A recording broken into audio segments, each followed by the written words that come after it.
नमस्कार, जय जगन्नाथ। आपण मनकु मो चैनल को अनेक अनेक अभिनंदन। जय श्री राम। भागवत रे राधा कृष्ण लीला राधा काल्पनिक मनगढ़ा ना वास्तव। भगवान श्रीकृष्ण चरित प्रसिद्ध ग्रंथ भागवत रे राधा अछंती ना नहांती। सुखदेव कहीं भागवत रे राधा बोली उच्चारण कलेनी। सुखदेव कौन उच्चारण कले, परीक्षित को कौन शुणाइले से कथा छाड़ू। रचनाकारी महर्षि वेदव्यास कौन लिखिले देखि नबा। लेखा तो आम पाखर उपलब्ध। व्यासजी श्लोक रचना करथिबा बेले गणेश जी लिखिथिले ओडिया की अन्य कहार अनुवाद वा व्याख्या को जीवानी से सबु द्वितीयक। मूले मूले जीवा व्यासदेव मूल संस्कृत भागवत रे। आखित्य चिता प्रमदाह रामा प्रत्यय साता।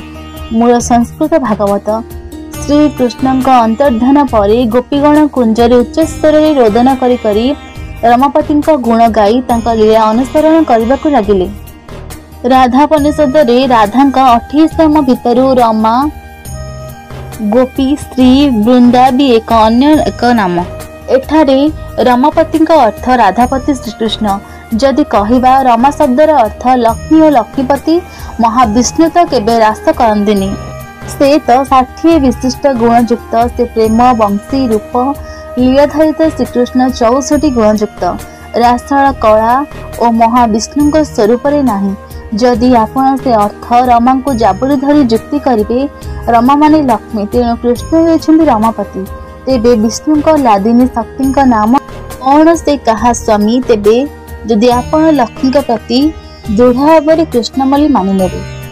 जगन्नाथ व श्रीकृष्ण कहीं परम पूर्णतम भगवान। श्री भागवत वर्णना अच्छी नांश्रय युक्त नित्यातरत प्रसाद। मूल संस्कृत भागवत 10:47-60। परमहंस उद्धव द्वापर सर्वश्रेष्ठ ज्ञानी कहउछन्ति रास उत्सव काल श्रीकृष्ण ब्रजंगना मानकु जे कृपा प्रसाद प्रदान करथिले ताहा महालक्ष्मी को मध्य प्राप्त होई नाही। एठारे जदि श्री अर्थर शब्द राधा मानिब तो राधा अस्तित्व को मानिबा को पड़िबो। तेणु तो जोठी महालक्ष्मी निजे रास पाई नाहंती तो एठी रमापति अर्थ कौन लक्ष्मीपति हेबो। तो एठी रमा शब्दर अर्थ भी राधा। महाविष्णु वैकुंठ बिहारी लक्ष्मीपति सर्व उपरे स्थित गोल करी तो श्रीकृष्ण राधा सह नित्य विहार करती। तेणु रासलीलाकारी श्रीकृष्ण ही राधापति। लीला रे रुक्मिणी बा महालक्ष्मी अवतार को ग्रहण कले पत्नी भावे महाविष्णु तो तांकर अंश और राधा अंश भी महालक्ष्मी। तेणु दोषयुक्त नुहे। उच्चतम स्वरूप परात्पर तत्व स्वयं भगवान निजर अस्वरूपा कहा सह एपरी लीला करिपारंती विवाह आदिर। एथि भी आहुरी गूढ़ रहस्य रही। अनया राधित नूनं भगवान हरिश्रीश्वर।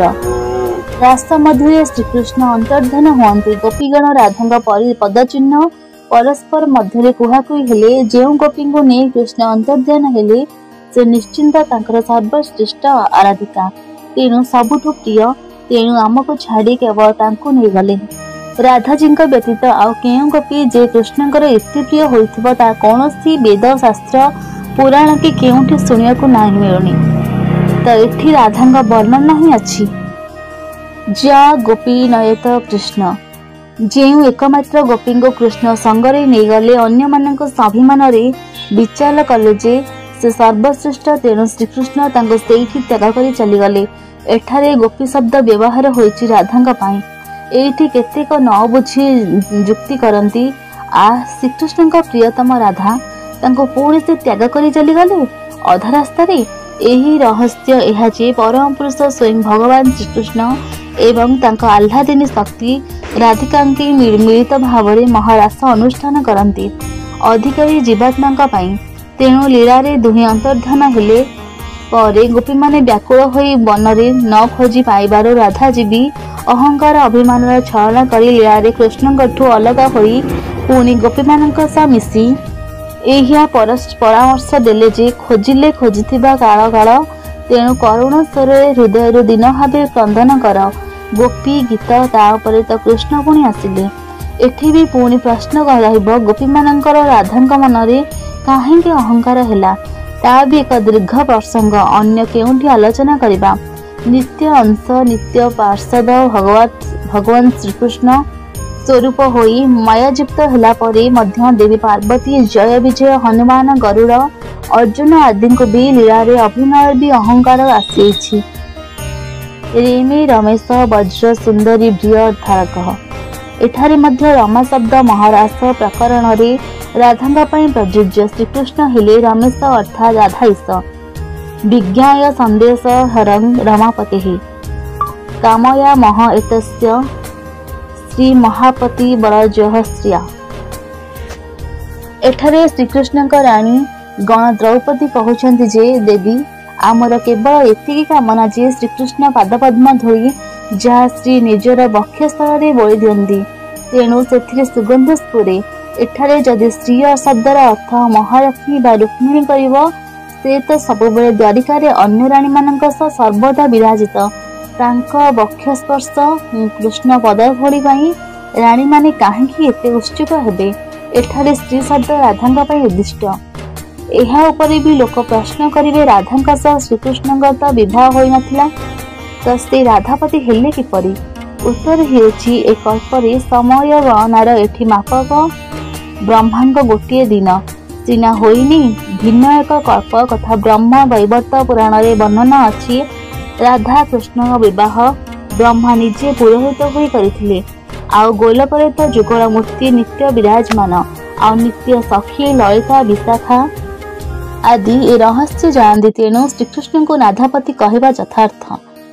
पंचम जगतगुरु श्री कृपालजी महाराज भाषा भजु राधे गोविंद घन श्यामरे भजु मन श्री राधा स्तनकादिक भेद न पाय सके कही नेति को जो वेद गाय थके।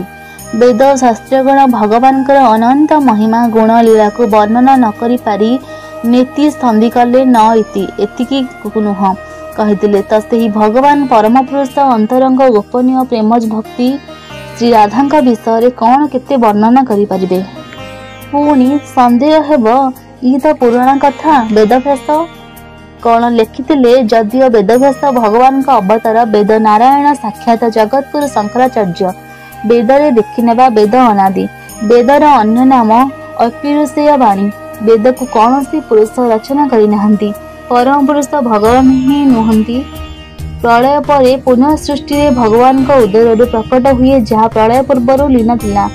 आमर सनातन धर्म अनुसार समय चक्र परि गतिशील कालचक्र शब्द शुणिछे काल सरल रेखा नुहे तेणु चक्र रे आग पछ कौन आ कलिजुग व्यासजी शाखा अर्थात भागभाग कले वेदरे एकमात्र भी भगवान एपट सेपट करिपरिबेनी अनादि मानी। जदि वेदरे राधांक वर्णना थिबो आमे मानि नेबु तो वेद को जीवा ईदं यावं जवदसा सुतं राधानां पति पीबा त्वसं गिर्बण। हे श्रीकृष्ण एही सोम ओज द्वारा निष्कृत होइछि वेद मंत्र भी तुमर जप करुछंती तेणु यह ग्रहण करंतु। एठारे राधापति कृष्ण पाई ना कि इंद्र पाई दिव्य भगवत स्वरूप वेद इंद्र को काहेकि स्तुति करिबो। पुणी अथर्व वेदर शाखा राधिका उपनिषद रे वर्णना अछि वेदर पूर्व भाग जेउथरे कर्मकांड रे वर्णना तांको मीमांसा और भक्ति ज्ञानर वर्णना थिबा उत्तर भाग को उपनिषद कहचे तेणु उपनिषद भी वेदवाणी। सर्वाणी राधिकाया दैवतानि सर्वाणी भूतानि राधिकाया स्थानं नमाम। समस्त देवी देवता शक्ति राधा ठारे उत्पन्न हुए कारण राधा निजे परात्पर श्रीकृष्ण शक्ति श्रीकृष्ण शक्तिमान। अत्यंत दीर्घटी श्लोक तार अर्थ भी बहुत दीर्घ अटे अन्यत्र आलोचना करिबा। आहुरी अनेक वेद मंत्र कृष्ण परि राधा वर्णना अछि। एतद्व्यतीत भविष्य पुराण ब्रह्म संहिता स्वयं ब्रह्मा रचयिता गर्ग संहिता नारद पांचरात्र आहुरी पुराण प्राचीन ग्रंथ रे राधा वर्णना अछि। सबु आलोचना कले बहिटी होइजिबो।